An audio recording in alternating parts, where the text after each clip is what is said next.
Olá, meus amores, bom dia, boa tarde, tudo bem com vocês? Um beijo para vocês, um abraço, espero que vocês estejam todos bem, tá bom? Se cuida, minha gente, se cuida, tá bom?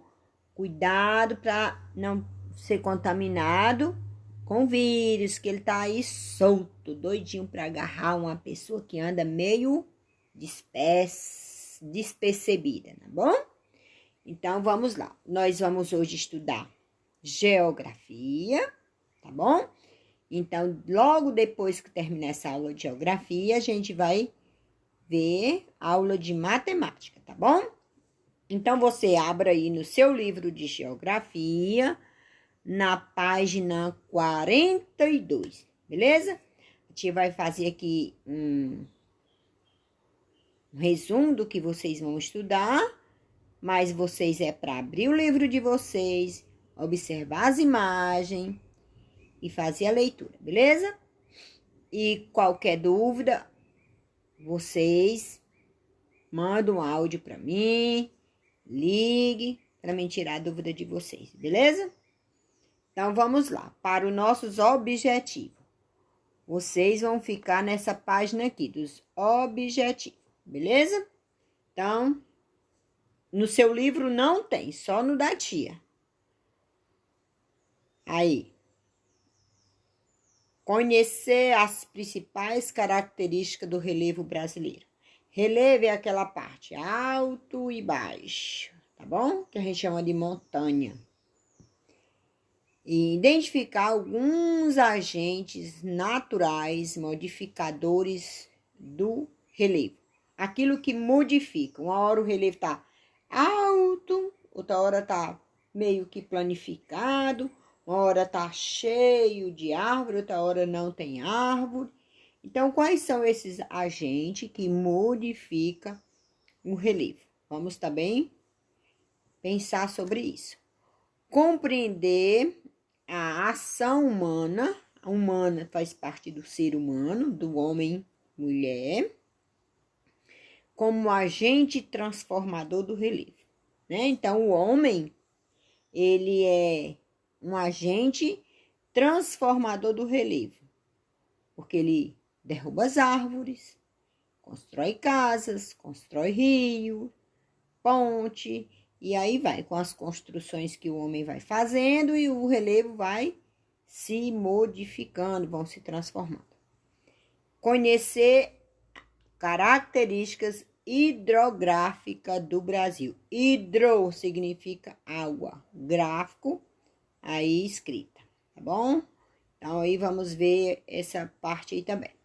E conhecer as partes de um rio. Conhecer, olha, se é hidrográfico, faz parte da água, então vamos conhecer as partes de um rio. Isso eu estou falando na abrangência da unidade do livro, tá bom? E conhecer as principais regiões hidrográficas do Brasil. Regiões. Na aula passada, a gente viu as regiões brasileiras. Quais? Vocês lembram quais são?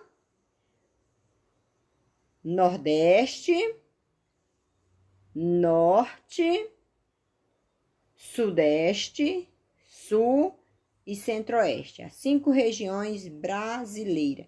E agora a gente vai ver as regiões hidrográficas do Brasil. E conhecer as zonas de iluminação da Terra. Zonas de iluminação da Terra. Identificar os principais climas que ocorrem no Brasil. Clima quente, seco, úmido, temperado. E compreender a devastação como um processo iniciado com a colonização do território brasileiro. A devastação começou com a colonização brasileira. Eu acho que lá na aula de história a gente viu que o Brasil era só terra e árvores, rios, lagoas. E quem habitava aqui eram os índios. Eles não tinham preocupação de construir prédios, porque eles só viviam da caça, da pesca e da plantação.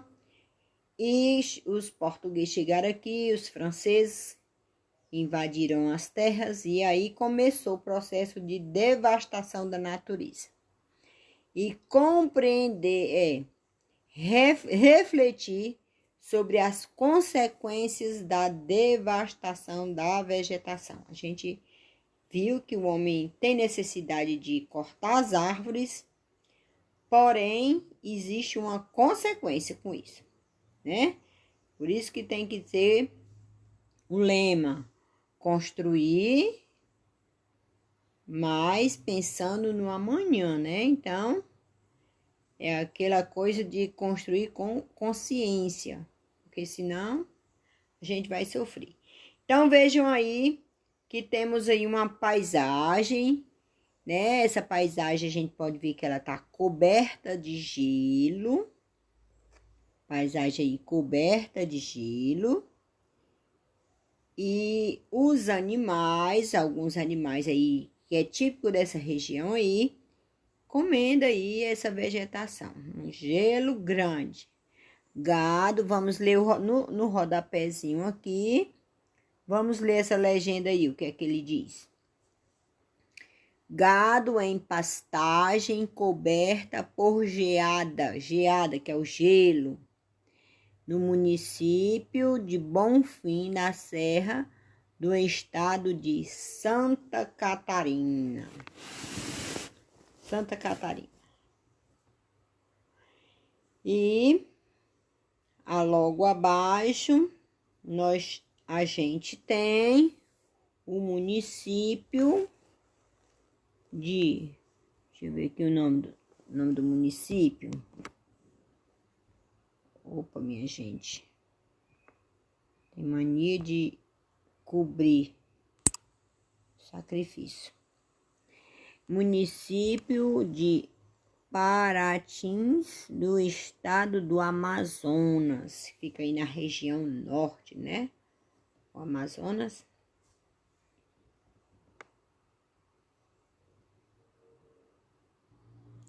Veja que aí a gente tem uma área alagada, né? Aí o Pantanal, área alagada.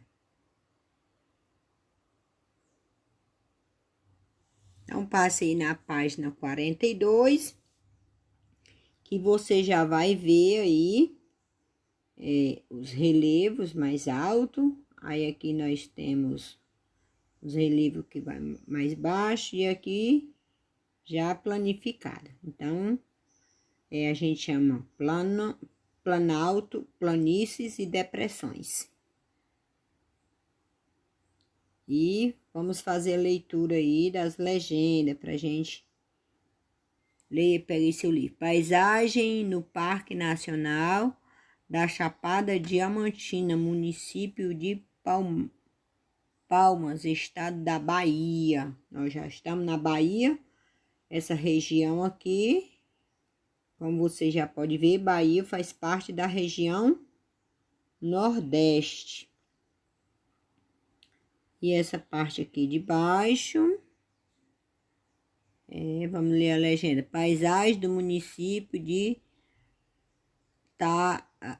Tarauacá, estado do Acre. Acre já vai fazer parte também da região Norte. Veja aí as paisagens aí. E tem aí, vamos conversar, o que mais chama a sua atenção em cada imagem, quais são os elementos da natureza que aparecem nas imagens, e alguma dessas paisagens se parece com a paisagem do lugar onde você vive. Faça aí essa reflexão. Quais são os elementos da natureza? Então, os elementos da natureza são o ar, a água, a luz, que é o calor. Aí nós temos aí o vento, nós temos aí a terra e temos também a vegetação. Vegetação. Esses são os elementos da natureza. A gente pode também, tá vendo? Pedra. Pedra é um elemento da natureza.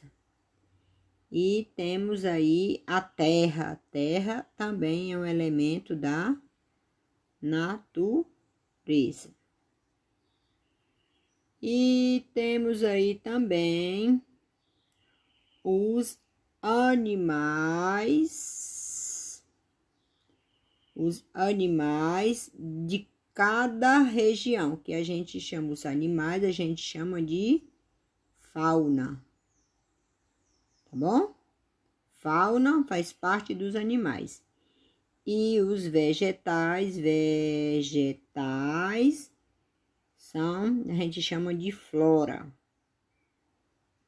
tá bom? Tem a fauna, que é os animais, e a flora, que são os vegetais. Esses são os elementos da natureza. Grave bem isso na sua mente, tá bom?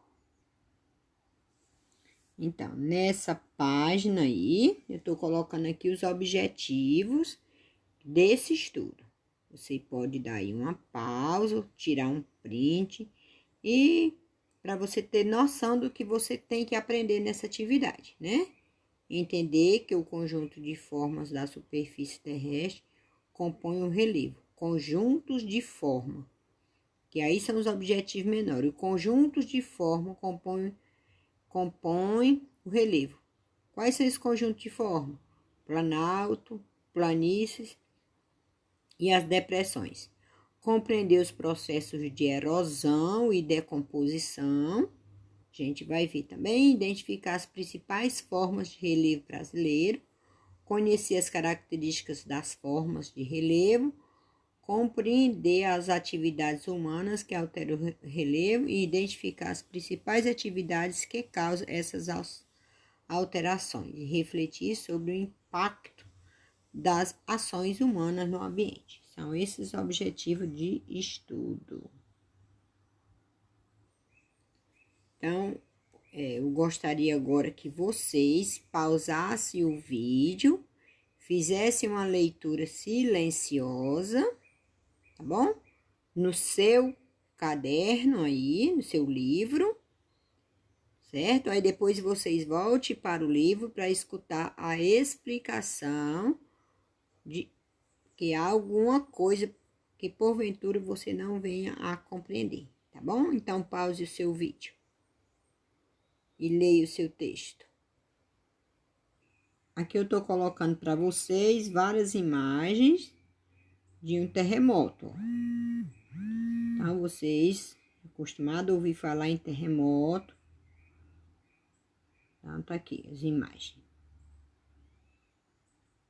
5 graus na escala Richter foi sentido no interior da Bahia na madrugada de hoje. O abalo foi um pouco menor do que o registrado ontem. Veja na reportagem da nossa afiliada TVE Bahia. Por alguns instantes, o chão tremeu. Que no tipo tremeu de novo, tremeu agora, a galera como tá na rua aí, correu tudo pra rua, a gente desceu tudo de dentro de casa, velho, o negócio tá feio, velho. Muita gente ainda dormia quando a terra começou a tremer. O epicentro do terremoto, de magnitude 4,6 na escala Richter, foi em Mutuípe, no Vale do Jiquiriçá, distante a quase 250 quilômetros de Salvador. Segundo a rede sismográfica mundial, o foco do tremor foi a 10 quilômetros de profundidade. Em São Miguel das Matas, os produtos que estavam nas prateleiras do supermercado foram ao chão. Prejuízo também em residências. Acabou de ter um terremoto aqui. Bem forte. Olha pra aqui, ó, a casa da fazenda.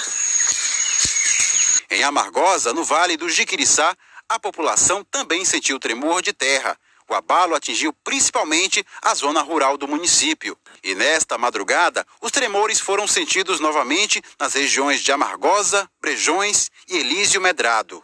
De acordo com a Defesa Civil do Estado, o abalo sísmico de domingo foi o maior já registrado na Bahia, tanto em magnitude quanto em extensão. O tremor se irradiou por um raio de 400 quilômetros quadrados. Além dos municípios do Recôncavo Baiano, Vale do Jiquiriçá, Sudoeste, Chapada Diamantina e Baixo Sul, o tremor também foi sentido aqui na capital. Eventos como esse, eles mostram que essas regiões, como no interior de uma placa tectônica, que é o caso do Brasil, elas sim podem ter falhas geológicas que podem provocar risco à população. De Irecê tem a cidade de Lapão. O nome da cidade é Lapão porque no centro da cidade tem um buraco chamado Buraco de Lapão. Aquífero kárstico, muitas dolinas, muito castificado, e a cidade tem lá um buraco enorme, que é até uma praça. E há uns 5, 6 anos atrás houve alguma movimentação de colapso de teto de caverna na região, as pessoas sentiram, etc. Então, um grupo de especialistas fez alguns estudos e atribuiu aquela movimentação a os poços, que nesse caso, lá no aquífero kárstico, um aquífero específico, tem muitos poços. Então, isso ficou no imaginário das pessoas, ou seja, aquilo ganhou visibilidade na mídia, ganhou espaço na mídia, então fica na cabeça das pessoas. Toda vez que acontece um tremor de terra, as pessoas lembram, ou recall, daquele evento em que os especialistas vincularam uma coisa a outra. Então, por isso que eu acho que surgiu essa notícia de que o terremoto de 4,6, parece, graus na escala Richter, com epicentro a 10 quilômetros de profundidade, seria causado por poços de captação num aquífero fissural, num ambiente de granulitos, com profundidade de 70 metros. Quer dizer, não tem a mínima associação, né?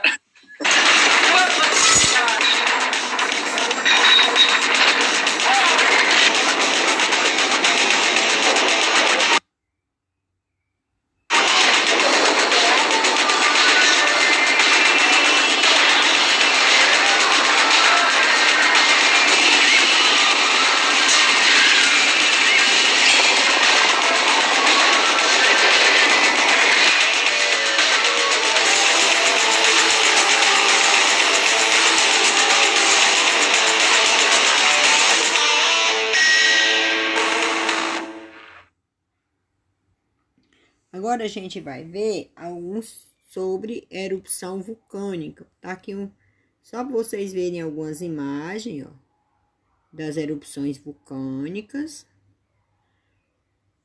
A erupção é algo saindo do interior da Terra, jogado para cima. Então, essas erupções vulcânicas, ela é um agente da natureza, causador da transformação do relevo.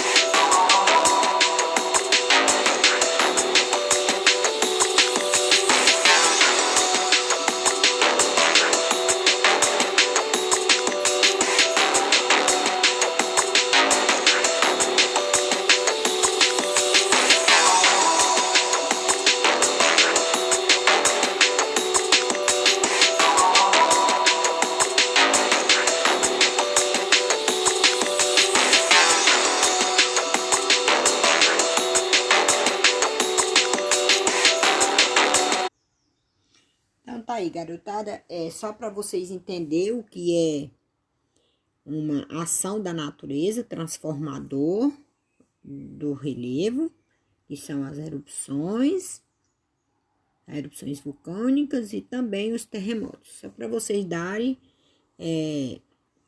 uma assistida aí nesse vídeo e vocês compreenderem.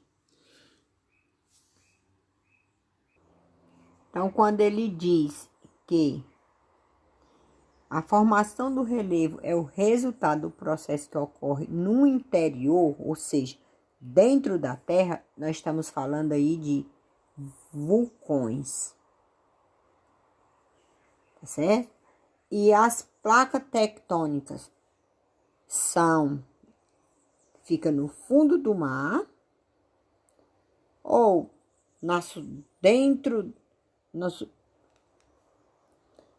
algo que a gente não consegue enxergar no interior da Terra. Então, quando essas partes, vamos pensar assim, nas placas tectônicas, seja assim, dois 2 tijolos, você coloca assim, eles afastadinho na outra. Depois vocês levam esses tijolos e vocês faz eles chocarem um no outro. Então, isso é o que ocorre no interior da Terra. Essas placas, essa terra vai batendo uma na outra e a pessoa sente o abalo sísmico na superfície da Terra. E agora vocês vão conhecer o que é uma erosão, bom? É um processo de remoção, aquilo que remove, e transporte, que leva de um lugar para outro, de materiais desagregados. Desagregar é quando ele desprende. Por exemplo, você está aqui no terreiro, na calçada da sua casa, e de repente vem um vento forte e enche os seus olhos de terra e você só vê terra na sua frente. Então, aí aquela poeira são os pedacinhos de terra que tá se soltando, desagregando uma das outras. Tá bom?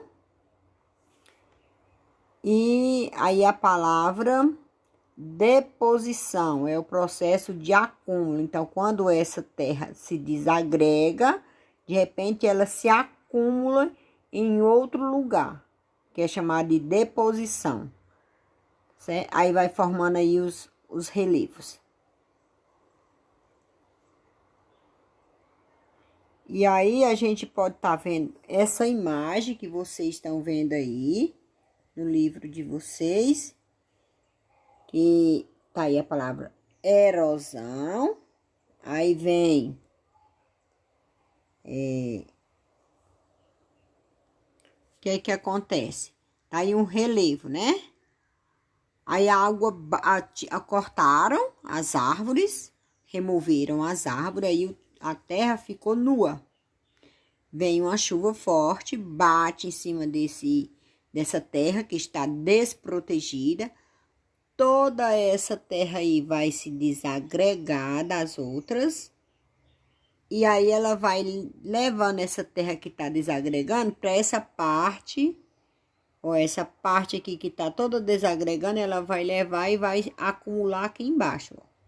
A água e o vento transportam as matérias para outra área, onde ela se deposita. Então, vamos supor que aqui seja um rio.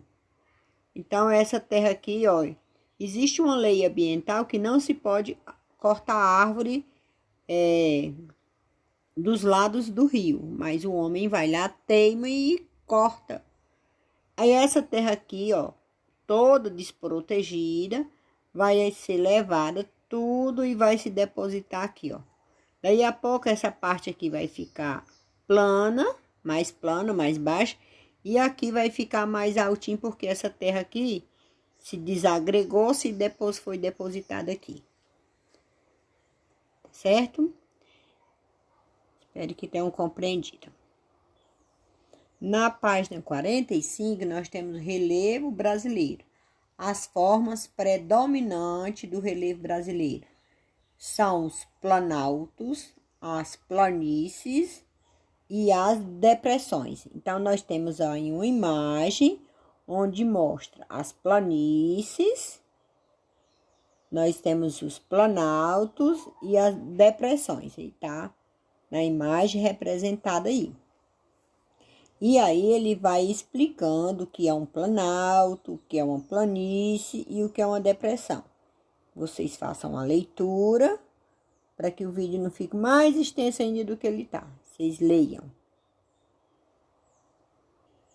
Aí na página 46, acho que é isso, página 46, vocês estão vendo aqui a Serra da Canastras, que fica em Minas Gerais, no município de Delfinópolis, estado de Minas Gerais. E veja que ela é cheia de altos e baixos, chamada Serra da Canastra. E temos na paisagem 2 a planície amazônica, município de Tef, no estado do Amazonas. E essa região aí vai ficar, a Amazônia vai ficar aí no norte, né? Região norte. E aí na imagem 3, nós temos a depressão, olha aí, vocês sempre olham aí na legenda, tem uma depressão do Rio São Francisco, município de Teixeira, estado da Paraíba. Aí, e na região nordeste já aí, né? Então, vem agora observem os relevos, pessoal. Vemos aí as questões. Quais são as principais diferenças entre as formas de relevo mostradas nas fotos? Quais são as principais diferenças? Na foto 1, ele mostra, na foto 1, mostra uma área de serras, né? Veja que na foto 1, ele está mostrando uma área de serras, né? Esta serra é chamada de planalto. Na foto 2, ele mostra as depressões, né? Que é essa parte mais baixa, as depressões. Isso?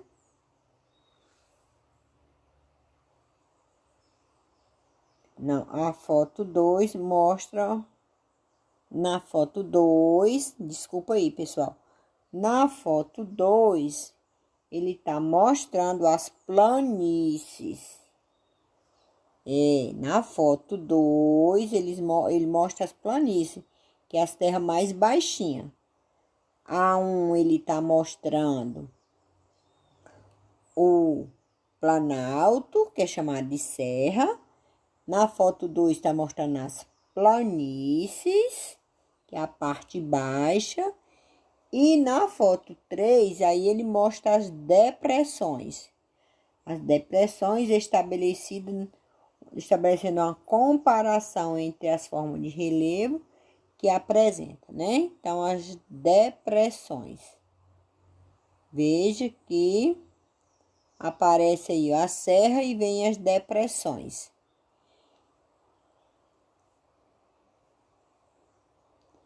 Então, aqui você pode estar vendo na legenda de cada foto o que ela fala. Ó, aqui, depressão. Nessa outra ele fala serra, ó, serra. E esse aqui as planícies. Então, na legenda já tá falando, beleza?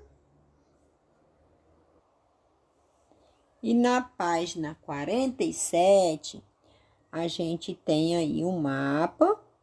Observe a legenda, tá? Na parte mais alaranjada, a gente tem os planaltos. A parte alaranjada mais clara, nós temos as depressões.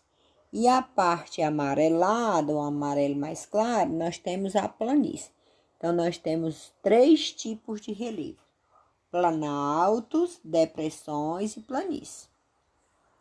Aí vem as perguntinhas. Pergunta 3. Qual é o título desse mapa?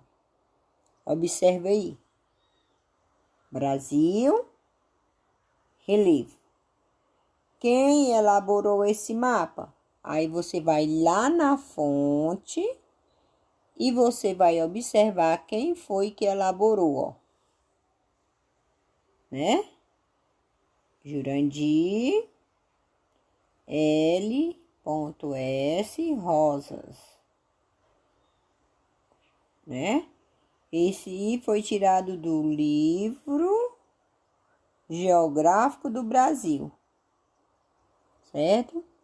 E aí vamos para a questão 5. Quais são as formas de relevo predominante na unidade federativa onde você vive? Ó, a nossa unidade federativa é aqui, ó, o Ceará. Quais são as formas de relevo do Ceará? E você vai ver aqui na legenda, ó, tá? Quais são as nossas formas de relevo aqui? Ó, você veja aqui na legenda. Então, a gente tá vendo que ó, predominante nosso são as depressões, né? Nossa unidade federativa, aquela que predomina mais é a depressão. Ok? Espero que tenham deixado vocês bem esclarecidos este assunto. Agora vamos para a página 48 e vocês façam a leitura novamente.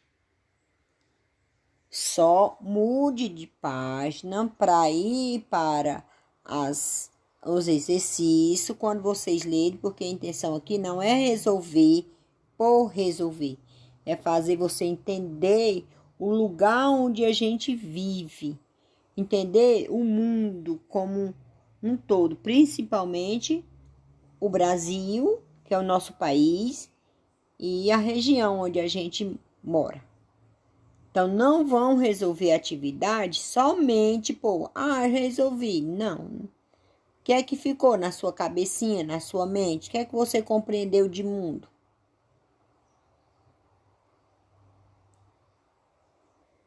Então, eu vou façam a leitura e me responda essa pergunta.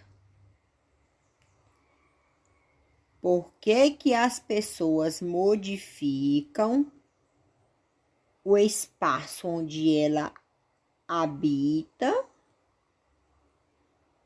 ou mesmo os lugares mais distantes? Por que as pessoas modificam o espaço?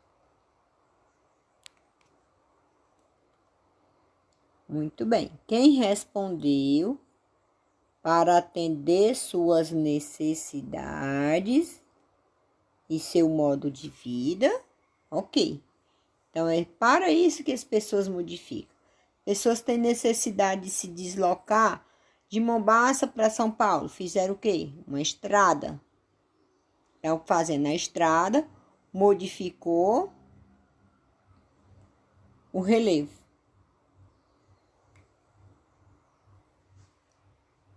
Então, com o crescimento das cidades, terrenos, engrene são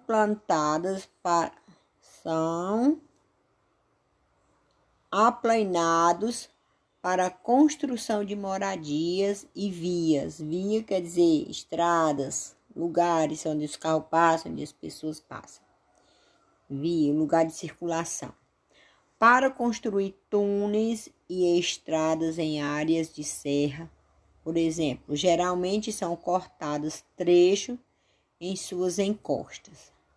Áreas ingrenes ou montanhosas são alteradas para a prática da agricultura.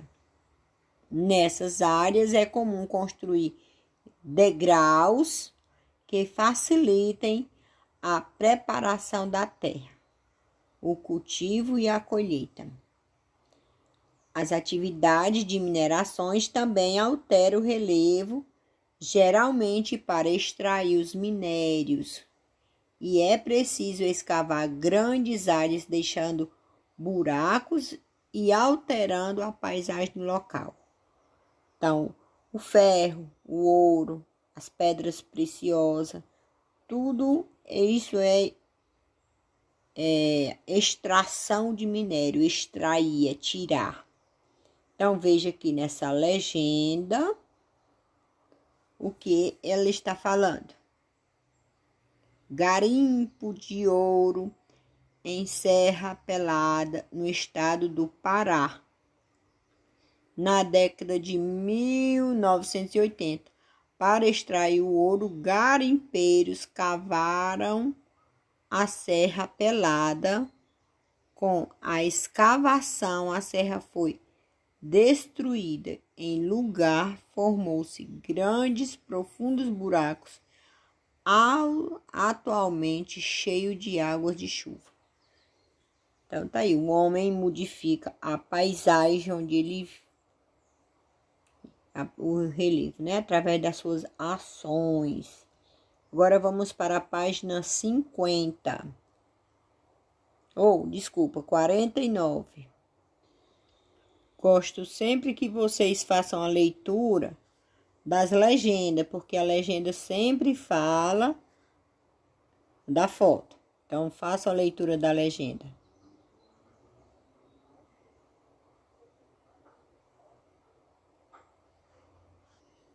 Então, o que diz aí a legenda? Deslizamento de terra em encosta de morro no município de Salvador, do estado da Bahia, em 2015. Bahia é um estado da região Nordeste. Então, aí fizeram casas, né? Como vocês podem ver, construíram casas aqui no pé do morro. E choveu, esse morro deslizou e causando aí prejuízo para a população que morava nessas casas. Então, o deslizamento são fenômenos naturais. No estado, a ação humana pode contribuir para o deslizamento aconteçam com mais frequências. Quando há a ocupação das encostas de morros e serras, a vegetação é retirada ou cortam a vegetação para a construção das moradias. E isso deixa o solo desprotegido e exposto à erosão. Tudo isso aqui é erosão, pessoal, desgaste da terra, provocado pelas águas das chuvas e pela ação do vento. Se a encosta for íngreme, pode acontecer deslizamento, como este mostra na foto. O que é o íngreme?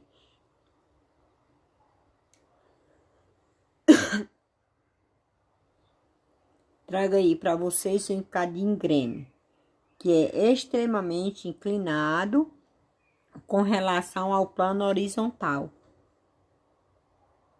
difícil de subir ou descer, alcantilado, abrupto, encarpado. Então, tá aí, íngreme, né? Então, aí vai a água desce aí, né? Essa região. E vamos aí para as questões. Item A. Por que a ocupação das encostas de morro contribui para a ocorrência do deslizamento da terra? Né? Por que isso acontece? Porque há uma retirada da vegetação, deslizamento naturais,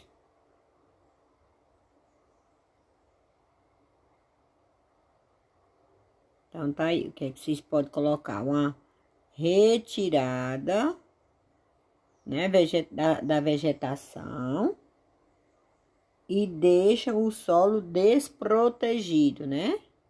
Deixando o solo desprotegido. Se o solo fica desprotegido e exposto à erosão, né, que contribui para o deslizamento da terra. Contribui para o deslizamento da terra, tá certo? Aí, ó. A retirada da vegetação deixa o solo desprotegido e exposto à erosão, que contribui para o deslizamento da terra. Aí aqui, em sua opinião, de que modo a vegetação protege o solo? Então, uma vegetação, ela tem o tronco. Nesse tronco tem raízes. Essas raízes entrelaçam, fazendo com que essa terra não se solte. E uma outra coisa, A vegetação tem os galhos. Quando a água bate, há um amortecimento nos galhos quando ela vai escorrendo. Vai escorrendo, então ela vai filtrando na terra devagarinho. E se ela não tem árvore, quando ela bate na terra, já vai escorrendo tudo, né? Causando maior prejuízo aí. Por isso que é importante ter árvore. Então, aqui nós estávamos na página 49. E agora vamos para a página 50. O objetivo da página 50 é ler e compreender um texto que mostra a relação, causas e consequências, analisar e selecionar informações contidas no texto, separando-as com um organizador gráfico ou esquema, e escrever um texto que apresente relações causa-consequência com base nas sequências de imagem. Esses são os objetivos da aula. Então, vocês vão aí na página 50, façam a leitura do texto, tá bom? Aí nós temos aí a erosão do solo ocorre principalmente pela ação do vento e da água, viu? Ó, ocorre principalmente pela ação do vento e da água. A ação do vento e da água desagrega as matérias que formam o solo. Essas matérias, juntamente com os nutrientes do solo, são transportados, ou seja, levados de um lugar para outro, para outras áreas no processo de erosão.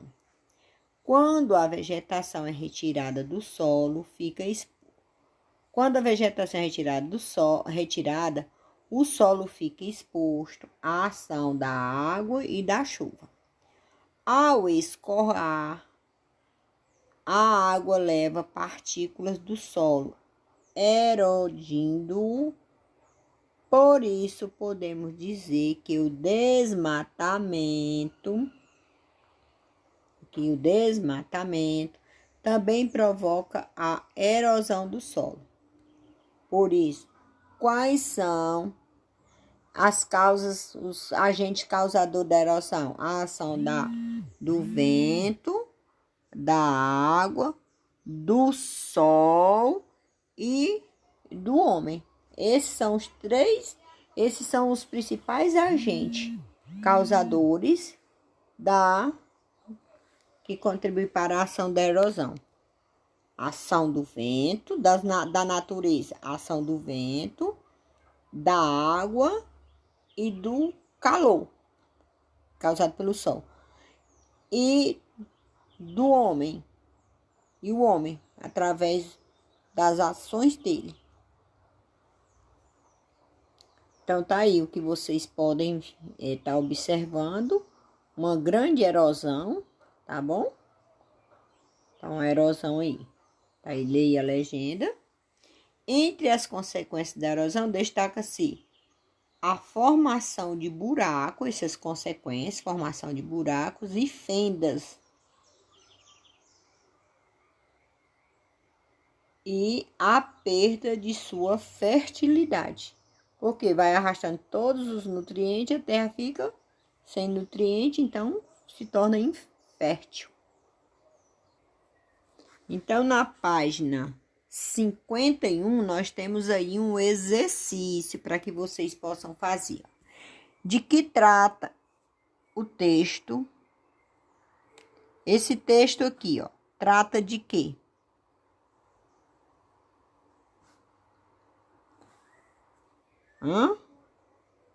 Olha aí, causas e consequências da erosão no solo. Causas e consequências da erosão no solo. Ó, no solo. Segunda questão. O texto mostra algumas causas e algumas consequências da erosão no solo. Grife de azul as causas e de vermelho as consequências. Tá? Quais são as causas? Para que exista uma erosão, alguém fez com que acontecesse. Quem foi que fez acontecer a erosão? Muito bem.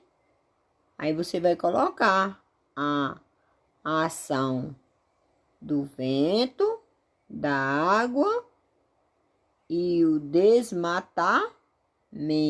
Muito bem. E as consequências? Muito bem. As consequências você vai pegar e vai colocar de azul. Formação de buraco e perda de fertilidade. Essas são as consequências. Quarta questão. Erosão no solo. Aí você vai escrever as causas e depois você vai escrever as consequências. Quais são as causas mesmo? A ação do vento, a ação da água e o desmatamento. E quais são as consequências? Formação de buracos e fenda no solo e perda de fertilidade. Muito bem. A quinta questão, nós temos aí uma sequência de paisagem, de imagem. Você vai observar as imagens e vai escrever um texto. Item A diz assim: com base nos desenhos, escreva um texto destacando a provável causa do deslizamento do morro e as consequências desse fenômeno. E dê um título a esse texto. Pronto, aí com isso nós concluímos, você vai aí escrever um texto que apresente relações de causa e consequência com base nessa imagem.